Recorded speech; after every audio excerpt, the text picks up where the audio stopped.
Hello दोस्तों, कैसे हैं आप सबों को experimental classes bye Manjesh sir में हार्दिक हार्दिक बधाई है। आज का सेशन जो आपको है, जितने भी हिस्ट्री का हम लोग इम्पोर्टेंट वन लाइनर क्वेश्चन देखें जो आपके एग्जाम के लिए काफ़ी बेटर साबित होगा। तो आप लोग देर ना करें, इस सेशन को बनाए रखिए। और यदि आपको आपके ये काफ़ी लाभदायक साबित होने वाला आपके लिए आगामी एग्जाम जो जितने भी सब्जेक्ट हैं हम उसका मोस्ट इम्पोर्टेंट क्वेश्चन कराने वाले थे, इसीलिए आप लोग सेशन को बनाए रखिए और लाइक सब्सक्राइब कीजिए, तो नेक्स्ट क्वेश्चन आपको जरूर मिलेंगे। तो हम लोग देर ना करें, आज सेशन को स्टार्ट करते हैं। धन्यवाद। हेलो, आप सबों को experimental classes bye Manjesh sir में आप सभी को हार्दिक हार्दिक बधाई है। आज का जो सेशन है बहुत ही इम्पोर्टेंट सेशन है। जो हिस्ट्री का जो मोस्ट इम्पोर्टेंट क्वेश्चन होता है वो आज ऑब्जेक्टिव आपको कराने वन लाइनर क्वेश्चन है। तो आप लोग बहुत ध्यानपूर्वक देखिए और आप लोगों के लिए काफ़ी लाभदायक साबित होने वाले जितने भी हमारे छात्रगण हैं, तो देखिए बहुत ही आप लोगों के लिए लाभदायक साबित होने वाले, इसलिए आप लोग सेशन को बनाए रखिए बहुत ही स्ट्रॉन्ग पावर से आप लोग को। और यदि आप लोग इसको देखते हैं तो बेटर लाइक आपको साबित होगी एग्जाम में। देखिए, तो हम लोग देर ना करें, सेशन को क्वेश्चन को स्टार्ट करते हैं। पहला क्वेश्चन है आप लोगों के बीच, फ्रांस में किस शासक वंश की स्थापना वियना कांग्रेस के द्वारा की गई थी? फ्रांस में किस शासक वंश की स्थापना वियना कांग्रेस के द्वारा की गई थी? तो वो था बोर्बो वंश।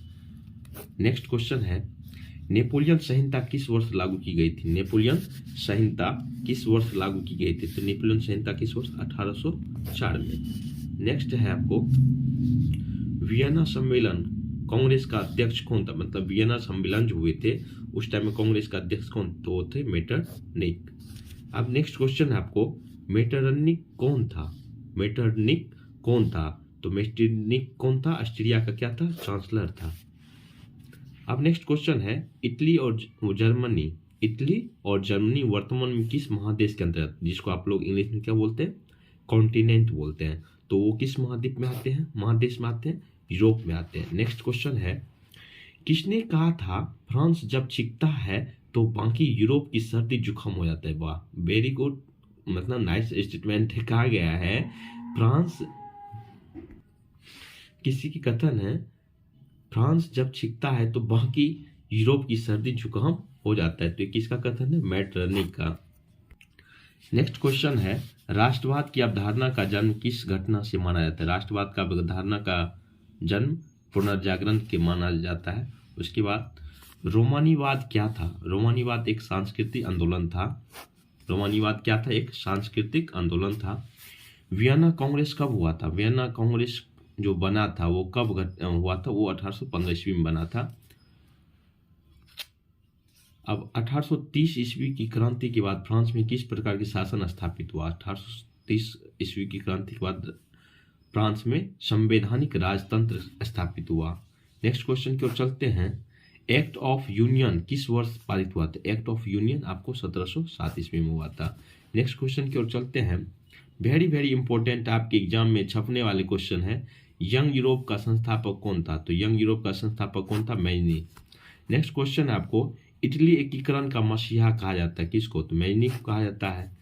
मैजनी का संबंध किस संगठन से था? तो मैजनी का संबंध किस संगठन से था? कार्बोनरी संगठन से। नेक्स्ट क्वेश्चन की ओर, यंग इटली का संस्थापक कौन था? तो यंग इटली संस्थापक कौन था? मैजनी था।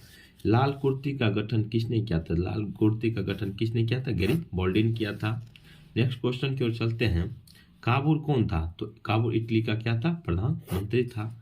नेक्स्ट क्वेश्चन की ओर चलते हैं, गैरिबॉल्डी पैसे से क्या था? गैरिबॉल्डी पैसे से नाविक था। बहुत ही सारे क्वेश्चन आज आपको 65 करवाना बहुत ही इंपॉर्टेंट है, आपको कहीं छूटेंगे नहीं। हिस्ट्री से कोई भी क्वेश्चन ऑब्जेक्टिव आएगा तो इससे बाहर नहीं जाने वाला। बिस्मार्क क्या था? बिस्मार्क के क्या थे? कूटनीतिज्ञ थे। हिगेल कौन था? हिगोल एक क्या थे? फिलोसफर, जिसको आप लोग क्या कहते हैं? दार्शनिक थे। रक्त और लोह की नीति का अवलंबन किसने किया था? रक्त एवं लोह की नीति का अवलंबन किसने किया? बिस्मार्क ने किया था। जर्मन राज का निर्माण किसने किया? जर्मन राज का निर्माण किसने किया? नेपोलियन बोनापार्ट ने किया था। फ्रैंकफर्ट, आप जानते हैं नेपोलियन बोनापार्ट के पिताजी के नाम क्या थे? Carlo Bonaparte. फ्रैंकफर्ट संधि कब हुई थी? 1871 ईस्वी में। नेक्स्ट क्वेश्चन की हम लोग चलते, सेडान का युद्ध कब हुआ था? तो सेडान का युद्ध कब हुआ था? 1870 में हुआ था। जर्मनी के एकीकरण का प्रमुख वास्तुकार कौन था? जर्मनी के एकीकरण में प्रमुख भूमिका किसने निभाई थे? बिस्मार्क ने निभाए थे। यूरोप का मरीज किसे कहते? तुर्की कहता है। हंगरी की भाषा क्या थी? हंगरी की भाषा क्या थी? मिंग्यार थी। क्या थी? मिंग्यार थी। नेक्स्ट क्वेश्चन की ओर चलते हैं। फ्रांसीसी समाजवाद के विकास का जन्मदाता था कौन? Saint Simon. नेक्स्ट चलते हैं। स्वप्नदर्शी समाज का संस्थापक कौन था? ओवन था। कौन था? ओवन। इंग्लैंड में समाजवाद का जनक किसे माना जाता है? तो इंग्लैंड में समाजवाद का जनक रॉबर्ट ओवन को माना जाता है। कार्ल मार्क्स का जन्म कहाँ हुआ था? कार्ल मार्क्स का कहाँ के रहने वाले थे? जर्मनी के रहने वाले थे। अंतर्राष्ट्रीय मजदूर दिवस कब मनाए थे? 1 मई को मनाए थे। दास कैपिटल की रचना किसने की? दास कैपिटल कार्ल मार्क्स ने किया। लाल सेना का गठन किसने किया? ट्राटस्की ने किया। ब्रेस्ट लिटोवोस्टक की संधि किस देशों के बीच हुआ था? रूस और जर्मनी के बीच हुआ था। 1917 की बोल्शेविक क्रांति का नेतृत्व किसने किया था? लेनिन ने किया था। चेका क्या था? चेका एक प्रकार क्या? पुलिस दस्ता है। भूमि, शांति और रोटी 3 बारे में किसने दिए थे? ये तीनों नारे किसने दिए थे?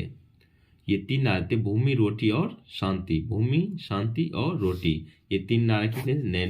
लेनिन ने दिए थे। नई आर्थिक नीति, न्यू इकोनॉमिक्स पॉलिसी की घोषणा किसने किया था और कब किए थे? 1921 में लेनिन ने किए थे। लेनिन की मृत्यु कब? 1924 में। बहुत इंपॉर्टेंट क्वेश्चन है, लगातार सेशन को। अंकोरवाट के मंदिर का निर्माण किस शासक के द्वारा करवाया गया था? तो अंकोरवाट के मंदिर का निर्माण सूर्यवर्मन द्वितीय के द्वारा करवाया गया था। अंकोरवाट का मंदिर कहाँ स्थित है? अंकोरवाट का मंदिर कंबोडिया में स्थित है। हिंद चीन पहुंचने वाला प्रथम व्यापारी कौन थे? हिंद चीन पहुंचने वाले प्रथम व्यापारी कौन थे? पुर्तगाली थे। अनामी दल के स्थापना किसने किया था? अनामी दल के संस्थापक अनगुएन किए थे। कौन किए थे? अनगुएन। जेनेवा समझौता कब? तो जेनेवा समझौता 1954 में हुआ था। हवा हवा आंदोलन किस प्रकार किस आंदोलन था और क्रांतिकारी और धार्मिक थे? The history of the loss of Vietnam, Phan Boi Chau, किसने लिखा था? फॉन वाई चाउ।